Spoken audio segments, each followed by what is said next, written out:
First ಕನ್ನಡಕ್ಕೆ ಸ್ವಾಗತ. ನಾನು ಉಮರ್ ಫಾರೂಕ್. ನೀವು ಕಳೆದ ಕೆಲವು ದಿನಗಳಿಂದ ಟಿವಿ ವಾಹಿನಿಗಳಲ್ಲಿ, ಅದರಲ್ಲೂ ಮುಖ್ಯವಾಗಿ ಈ ಗೋಧಿ ಮೀಡಿಯಾಗಳಲ್ಲಿ ಒಂದು ಬ್ರೇಕಿಂಗ್ ನ್ಯೂಸನ್ನು ನೋಡಿರಬಹುದು. ಮಹಾರಾಷ್ಟ್ರದ ನಾಸಿಕ್ TCS ಕ್ಯಾಂಪಸ್ನಲ್ಲಿ ಕಾರ್ಪೊರೇಟ್ ಜಿಹಾದ್ ನಡೀತಾ ಇದೆ, ಬಲವಂತದ ಮತಾಂತರ ನಡೀತಾ ಇದೆ ಅಂತ ಕೆಲವು ನ್ಯೂಸ್ ಆ್ಯಂಕರ್ಗಳು ಗಂಟ್ಲು ಹರ್ಕೊಂಡ್ರು. ಹಾಗೆ ನಮ್ಮ ಚಾನಲಿನ ಕಮೆಂಟ್ ಬಾಕ್ಸ್ನಲ್ಲೂ ನೀವ್ಯಾಕೆ TCS ಕೇಸ್ ಬಗ್ಗೆ ಮಾತಾಡಲ್ಲ, ನೀವ್ಯಾಕೆ ಕಾರ್ಪೊರೇಟ್ ಜಿಹಾದ್ ಬಗ್ಗೆ ಸ್ಟೋರಿ ಮಾಡಲ್ಲ ಅಂತ ಕೆಲವು ಅಂಧಭಕ್ತ ಜನರು ಕಮೆಂಟ್ ಮಾಡ್ತಾ ಇದ್ರು. ಈಗ ಒಂದು ವರದಿ ಬಂದಿದೆ. ಆ ವರದಿಯ ಪ್ರಕಾರ ಟಿವಿ ಪರದೆ ಮೇಲೆ ಅಬ್ಬರಿಸ್ತಾ ಇರುವ ಈ ಜಿಹಾದ್ ಕಥೆಗಳಿಗೂ ಪೊಲೀಸ್ ಸ್ಟೇಷನ್ನಲ್ಲಿ ದಾಖಲಾಗಿರುವ FIRಗೂ ಯಾವುದೇ ಸಂಬಂಧ ಇಲ್ಲ ಅನ್ನೋದು ಕನ್ಫರ್ಮ್ ಆಗಿದೆ. ಒಂದು ಅತ್ಯಂತ ಸೂಕ್ಷ್ಮವಾದ ಲೈಂಗಿಕ ಕಿರುಕುಳದ ಪ್ರಕರಣವನ್ನು ತಮ್ಮ TRPಗೋಸ್ಕರ ಈ ಗೋಧಿ ಮೀಡಿಯಾಗಳು ಹೇಗೆ ಕೋಮು ದ್ವೇಷದ ಬೆಂಕಿಗೆ ತುಪ್ಪ ಸುರಿಯೋದಕ್ಕೆ ಬಳಸ್ಕೊಳ್ತಾವೆ ಅನ್ನೋದನ್ನು ಇಲ್ಲಿ ಕಂಪ್ಲೀಟ್ ಡೀಟೇಲ್ಸನ್ನು ನಾನು ನಿಮ್ಗೆ ಕೊಡ್ತಾ ಹೋಗ್ತೀನಿ. ಆದರೆ ಅದಕ್ಕೂ ಮೊದಲು ನೀವಿನ್ನೂ ನಮ್ಮ ಚಾನಲನ್ನು ಸಬ್ಸ್ಕ್ರೈಬ್ ಮಾಡಿಲ್ಲ ಅಂದರೆ ದಯವಿಟ್ಟು ಸಬ್ಸ್ಕ್ರೈಬ್ ಮಾಡ್ಕೊಳ್ಳಿ. ಹಾಗೆ ಈ ವಿಡಿಯೋವನ್ನು ಕಡೇ ತನಕ ಮಿಸ್ ಮಾಡದೆ ನೋಡಿ.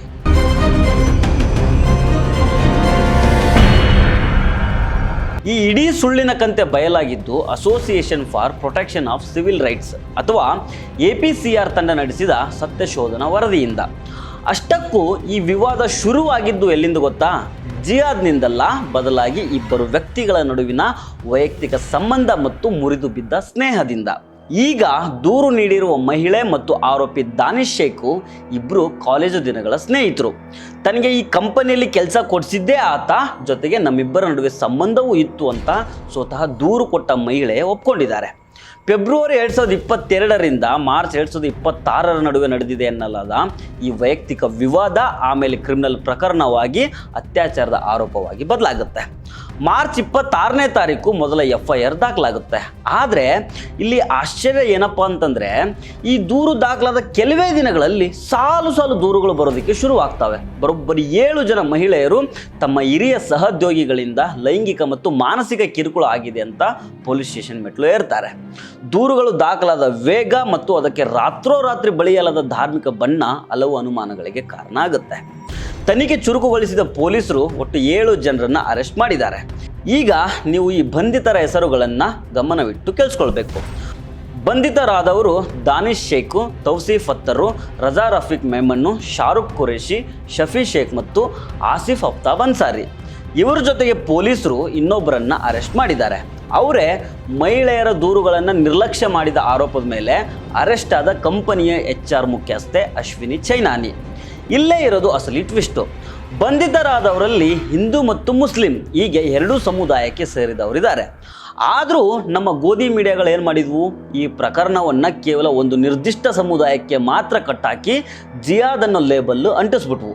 ಈ ಗೋಧಿ ಮೀಡಿಯಾಗಳ ಸುಳ್ಳಿನ ಕಾರ್ಖಾನೆ ಎಷ್ಟರ ಮಟ್ಟಿಗೆ ಕೆಲಸ ಮಾಡಿದೆ ಅಂತಂದರೆ, ನಿದಾ ಖಾನ್ ಅನ್ನೋ ಮಹಿಳೆಯನ್ನೇ ಈ ಇಡೀ ಜಿಹಾದ್ನ ಮಾಸ್ಟರ್ ಮೈಂಡ್ ಮತ್ತು ಆಕೆಯೇ ಕಂಪನಿಯ HR ಮ್ಯಾನೇಜರ್ ಅಂತ ಬಿಂಬಿಸಿ ಆಕೆಗೆ ಮಾನಸಿಕ ಚಿತ್ರಹಿಂಸೆ ನೀಡಿದ್ವು. ಆದರೆ ಸತ್ಯ ಬೇರೆನೇ ಇತ್ತು. ಖುದ್ದು TCS ಕಂಪನಿಯ ಅಧಿಕೃತ ಸ್ಪಷ್ಟೀಕರಣ ನೀಡಿ ನಿದಾ ಖಾನ್ ಅವರಿಗೂ HR ಹುದ್ದೆಗೂ ಸಂಬಂಧನೇ ಇಲ್ಲ, ನಮ್ಮ HR ಮುಖ್ಯಸ್ಥೆ ಆಗಿದ್ದವರು ಅಶ್ವಿನಿ ಚೈನಾನಿ ಅಂತ ಸ್ಪಷ್ಟಪಡಿಸಿದೆ.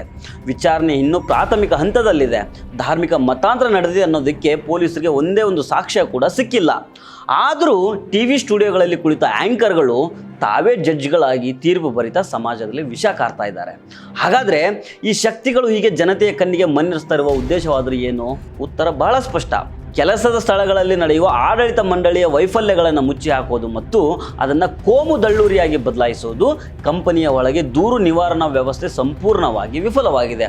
ಆ ಲೋಪಗಳನ್ನು ಸರಿಪಡಿಸುವ ಬಗ್ಗೆ ಚರ್ಚೆ ಮಾಡಬೇಕಾಗಿದ್ದ ಮೀಡಿಯಾಗಳು ತನಿಖೆಯ ದಿಕ್ಕನ್ನೇ ತಪ್ಪಿಸ್ತಾ ಇದ್ದಾವೆ.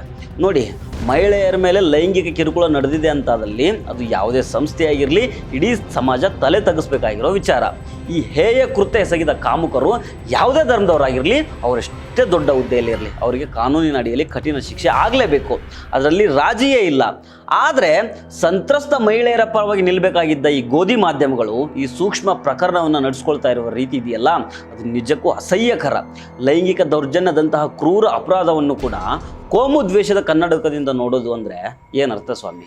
ಆ ಸಂತ್ರಸ್ತ ಮಹಿಳೆಯರಿಗೆ ಸಿಗಬೇಕಾದಂತಹ ನೈಜ ನ್ಯಾಯದ ಕತ್ತನ್ನು ಇಸಗತ್ತೆ ಇದು. ಈ ಗೋಧಿ ಮೀಡಿಯಾಗಳಿಗೆ ಮಹಿಳೆಯರ ಸುರಕ್ಷತೆ ಬೇಕಾಗಿಲ್ಲ, ಅವ್ರಿಗೆ ಬೇಕಾಗಿರೋದು ತಮ್ಮ ಚಾನಲ್ನ TRP ಹೆಚ್ಚಿಸ್ಕೊಳ್ಳೋದಕ್ಕೆ ಒಂದಷ್ಟು ಮಸಾಲೆಯುಕ್ತ ಕಥೆಗಳು ಮಾತ್ರ. ಸಮಾಜವನ್ನು ಎಚ್ಚರಿಸಬೇಕಾದ ಮಾಧ್ಯಮಗಳೇ ಜನರಲ್ಲಿ ಭೀತಿ ಹುಟ್ಟಿಸ್ತಾ ಇದ್ದಾವೆ. ಒಂದು ವ್ಯವಸ್ಥಿತ ಸುಳ್ಳನ್ನು ಗಂಟೆಗಟ್ಟಲೆ ವೈಭವೀಕರಿಸುವ ಮೂಲಕ ಅಸಲಿ ಅಪರಾಧಗಳನ್ನು ಮರೆಮಾಚಲಾಗ್ತಾ ಇದೆ. ನೆನಪಿರಲಿ, ಅಪರಾಧ ನಡೆದಾಗ ನಮಗೆ ಆ ಕ್ರಿಮಿನಲ್ನ ಧರ್ಮ ಅಥವಾ ಹೆಸರು ಮುಖ್ಯ ಆಗಬಾರ್ದು. ಸಂತ್ರಸ್ತರ ನೋವು ಮತ್ತು ಆ ಕೃತ್ಯದ ತೀವ್ರತೆ ಮುಖ್ಯ ಆಗಬೇಕು. ಪಾರದರ್ಶಕ ತನಿಖೆಗೆ ಮಾಧ್ಯಮಗಳು ಒತ್ತಡ ಏರಿದಾಗ ಮಾತ್ರ ಹೆಣ್ಣು ಮಕ್ಕಳಿಗೆ ಕೆಲಸದ ಸ್ಥಳಗಳಲ್ಲಿ ಸುರಕ್ಷಿತ ವಾತಾವರಣ ನಿರ್ಮಾಣ ಮಾಡೋದಕ್ಕೆ ಸಾಧ್ಯ. ಅದು ಬಿಟ್ಟು ಇಲ್ಲ ಸಲ್ಲದ ಕಪೋಲ ಕಲ್ಪಿತ ಜಿಹಾದ್ ಬಣ್ಣ ಹಚ್ಚೋದು ನ್ಯಾಯದ ದಾರಿ ತಪ್ಪಿಸುವ ಸಂಚಾಗುತ್ತೆ. ಮೀಡಿಯಾಗಳ ಈ ಕುಟಿಲ ಪ್ರವೃತ್ತಿಯನ್ನು ನಿಯಂತ್ರಿಸೋದಕ್ಕೆ ಜವಾಬ್ದಾರಿಯುತ ನಾಗರಿಕರಾದ ನೀವುಗಳು ಎಚ್ಚೆತ್ತುಕೊಳ್ಬೇಕಾದ ಸಮಯ ಇದು. ಸುಳ್ಳು ಸುದ್ದಿಗಳನ್ನು ನಂಬೇಡಿ, ಸತ್ಯದ ಪರವಾಗಿ ದನಿ ಎತ್ತಿ. ಈ ವಿಡಿಯೋ ಬಗ್ಗೆ ನಿಮ್ಮ ಅಭಿಪ್ರಾಯ ಏನು ಅನ್ನೋದನ್ನು ಕಮೆಂಟ್ ಮಾಡಿ ತಿಳಿಸಿ. ಈ ವಿಡಿಯೋ ಇಷ್ಟ ಆದರೆ ದಯವಿಟ್ಟು ಶೇರ್ ಮಾಡಿ. ಇದೇ ರೀತಿಯ ಸುದ್ದಿ ಮತ್ತು ಸುದ್ದಿಯ ವಿಶ್ಲೇಷಣೆಗಳಿಗಾಗಿ ನಮ್ಮ ಫಸ್ಟ್ ಕನ್ನಡ ಚಾನಲನ್ನು ಸಬ್ಸ್ಕ್ರೈಬ್ ಮಾಡಿ. ನಮಸ್ಕಾರ.